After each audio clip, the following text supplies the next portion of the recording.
selama ini berseberangan untuk bicara bersama, memahami cara orang Papua berpikir, memahami cara Jakarta berpikir. Nah itu yang selama ini menurut saya belum ada. Nah kemudian soal infrastruktur tadi juga saya sudah sampaikan di awal. Infrastruktur itu baik untuk Papua, tapi lebih harus ditanya apa manfaatnya bagi masyarakat Papua. Demikian, terima kasih.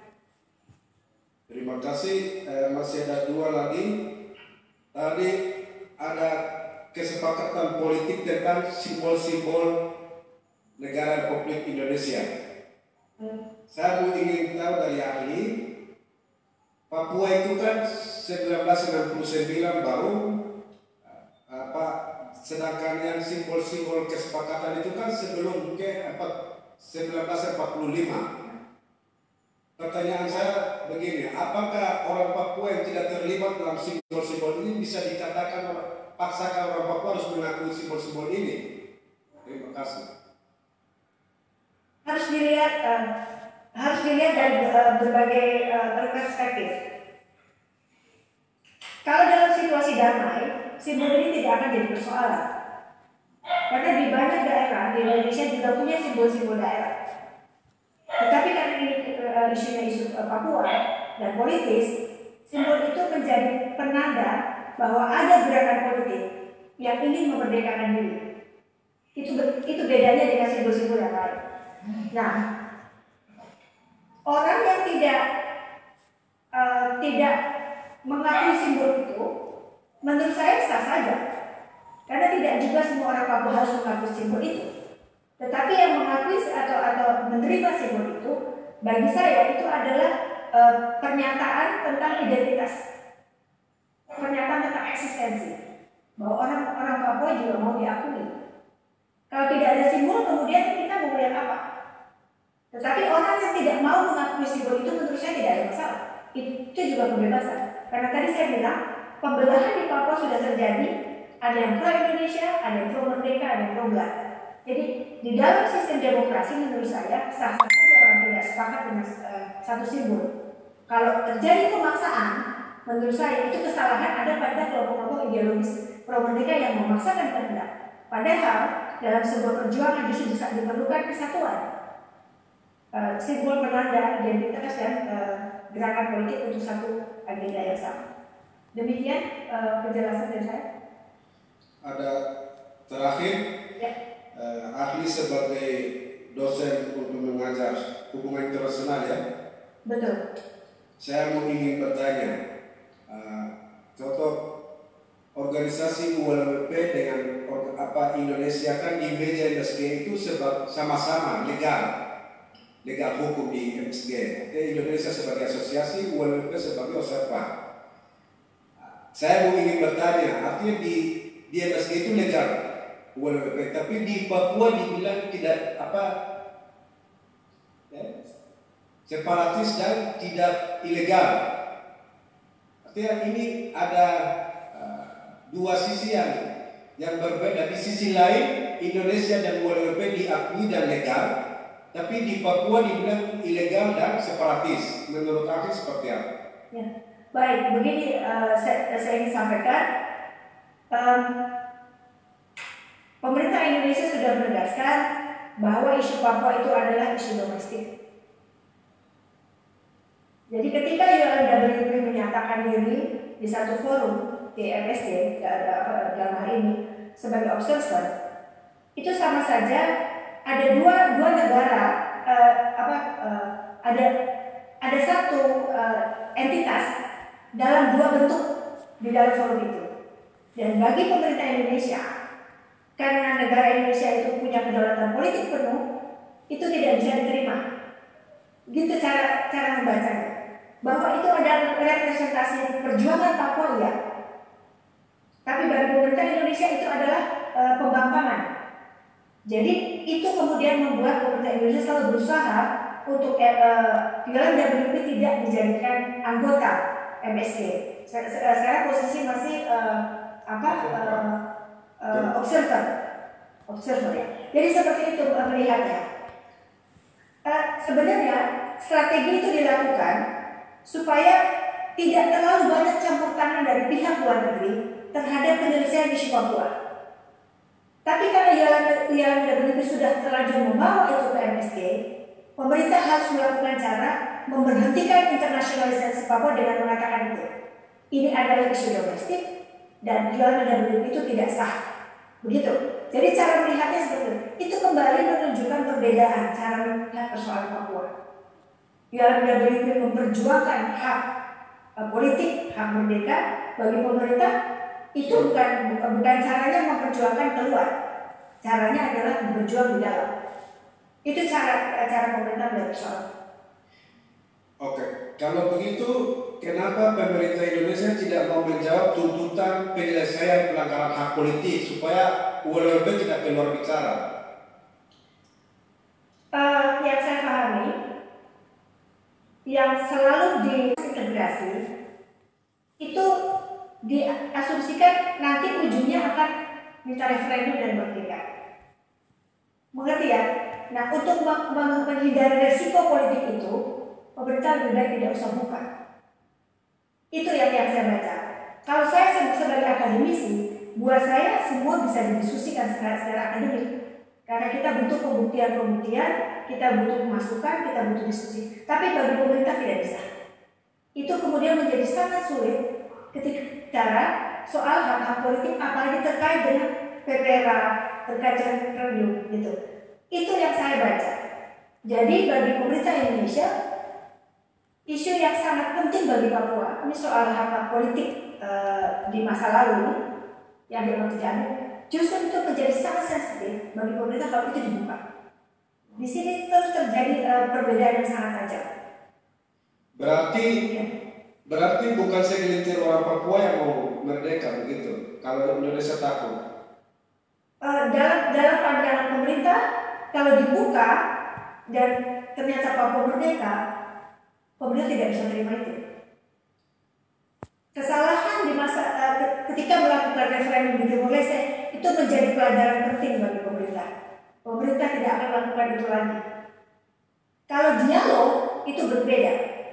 Tetapi kalau bicaranya soal referendum, soal pelurusan hak-hak politik, itu menjadi isu yang sangat sensitif. Dan pemerintah tidak bisa melakukan itu. Itu sudah ditegaskan oleh Presiden Jokowi ketika jumpa dengan tokoh Papua. Beliau mengatakan, kalau dialog untuk referendum dan merdeka, saya tidak membuka dialog. Tapi kalau dialog untuk bicara tentang bagaimana memperbaiki situasi di Papua, beliau mau. Ya. Terakhir sekali, jadi kalau tuntutan penyelesaian pelanggaran hak politik itu makar atau bukan? Kalau dalam pandangan saya bukan. Seperti saya sampaikan, kenapa kami merumuskan akar masalah Papua itu salah satunya adalah pro kontra sejarah integrasi itu adalah bagian yang harus diselesaikan. Secara akademik itu sudah kami pikirkan. Mungkin saya perlu sampaikan di sini. Kami pernah membuka diskusi seminar nasional tentang proses integrasi Papua dan politik ekonomi sosial budaya. Tetapi sayangnya ketika kita memulai sesuatu secara serius, mau menghasilkan sesuatu yang penting secara akademik untuk menjadi basis pengambilan kebijakan, banyak pihak yang tidak tertarik. Media saja hanya 2 media yang tidak mainstream yang mendukung acara itu. Jadi menurut saya kita selalu berputar di hal-hal yang sama karena tidak ada orang pikir ini secara serius. Dan secara akademik menurut saya itu mungkin sekali didiskusi.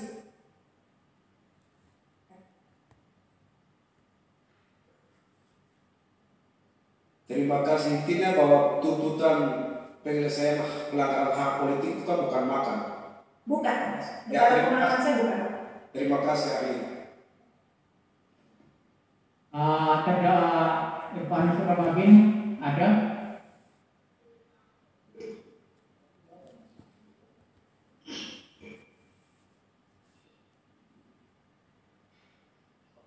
Terima kasih, ada satu. Baik.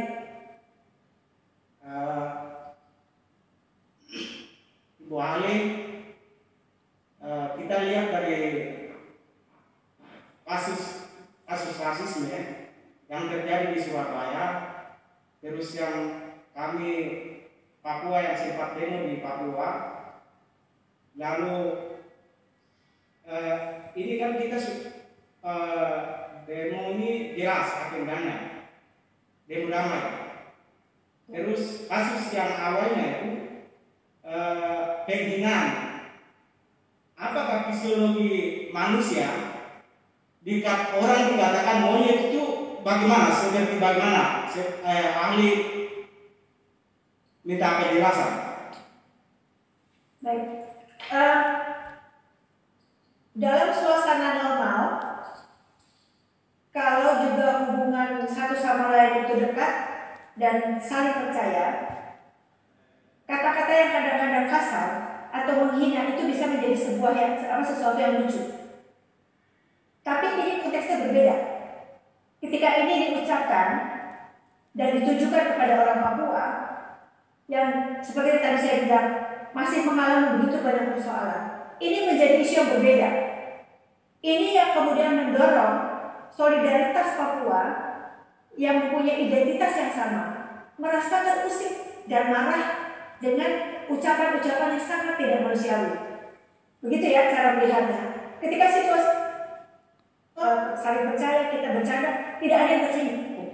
Tapi karena ini isu Papua yang sangat penuh dengan konflik, perkataan-perkataan yang tidak sewajarnya diucapkan itu bisa men-trigger, istilahnya memicu persoalan menjadi sesuatu yang lebih besar. Nah, perlu juga saya sampaikan di dalam teori konflik, banyak sekali konflik itu dimulai dari hal-hal yang sangat sepele.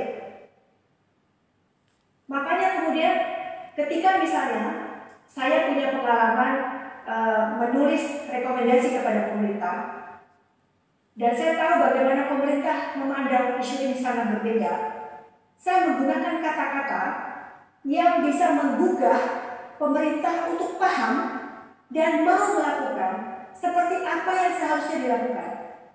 Tapi saya tidak menyudutkan, saya tidak mempersalahkan, saya mendorong menggugah pemerintah untuk melakukan yang ini yang lebih baik daripada yang lain, misalnya seperti itu.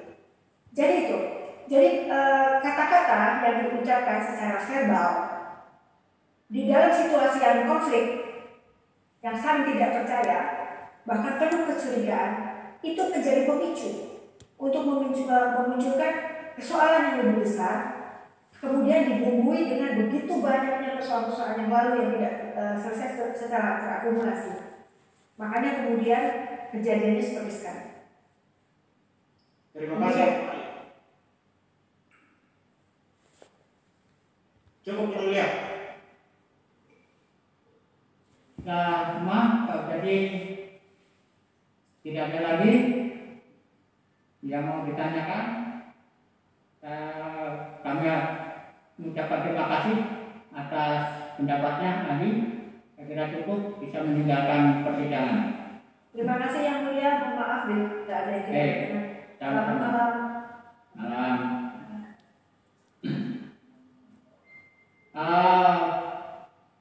Kepada penasihat hukum,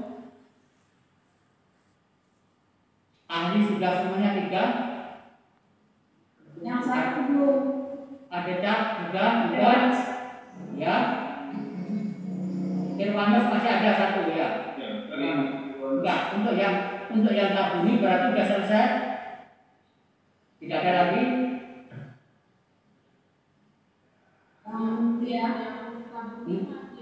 Untuk tabuni sudah selesai semua. Ya, tinggal Tidak ada di tengah. baik ya. Masih ada 2 lagi ya. Ya. Hah? Apa lagi? Untuk tahun ini masih ada 1 saksi ahli lagi majelis, keterangan ahli. Hah? Masih ada 1 lagi ahli majelis. Katanya kemarin ada 3 ahlinya. Kan sudah kita periksa 3. 4 majelis. Ini kan kemarin.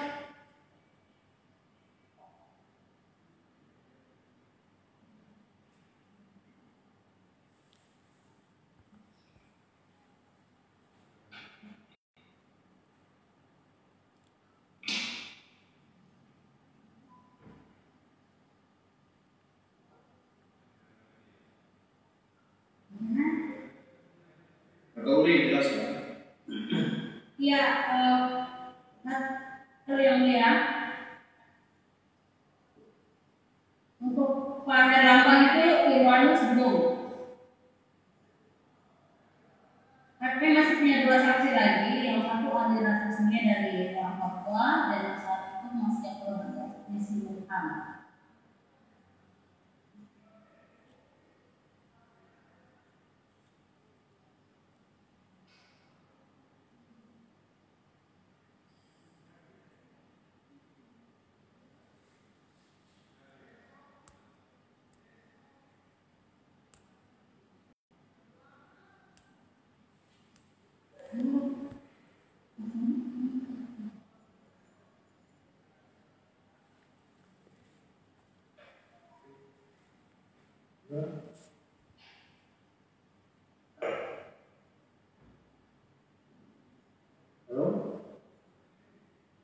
Iya, Pak Jaksa. Halo, halo. Halo, Kakak. Kita masih ada punya dua ahli ya. Yang untuk Pak Denny itu nanti hari Jumat. Kalau yang lain kan kita sudah bersama kita punya ahli. Untuk Irwanus itu yang mulia. Ahli Irwanus itu sudah ada.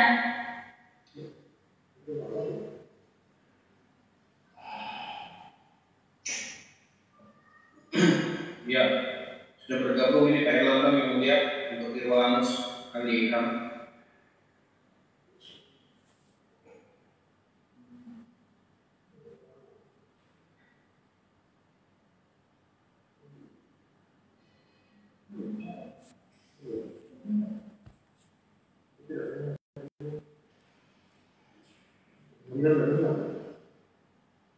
Halo yang mulia.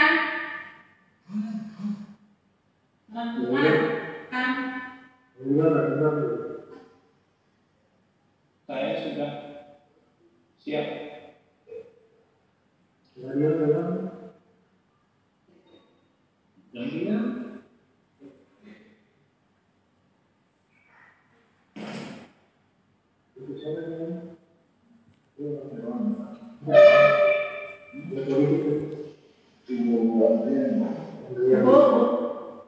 dan untuk terdakwa Putar Tambuni sudah cukup. Untuk Irwanus itu masih ada ahli kami. Terima kasih. Kalau bukar itu nanti sudah selesai. Nanti berikutnya masih ada ahli untuk bukar lagi berikutnya.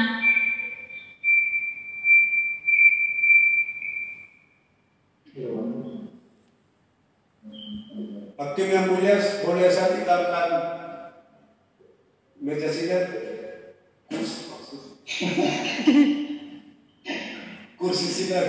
Iya, bukan selesai, bukan sudah selesai. Kami kesempatan terakhir, ya, kami kesempatan terakhir hari Jumat untuk Putar Tambuni hari Jumat terakhir, baik ahli maupun kandidat. Baik. Iya, boleh. Untuk terakhir kali kesempatan terakhir untuk Putar Tambuni ahli satu, tidak boleh nambah lagi ya. Kesempatan terakhir hari Jumat. Kemarin sudah disepakati 3, bahkan mereka hari ini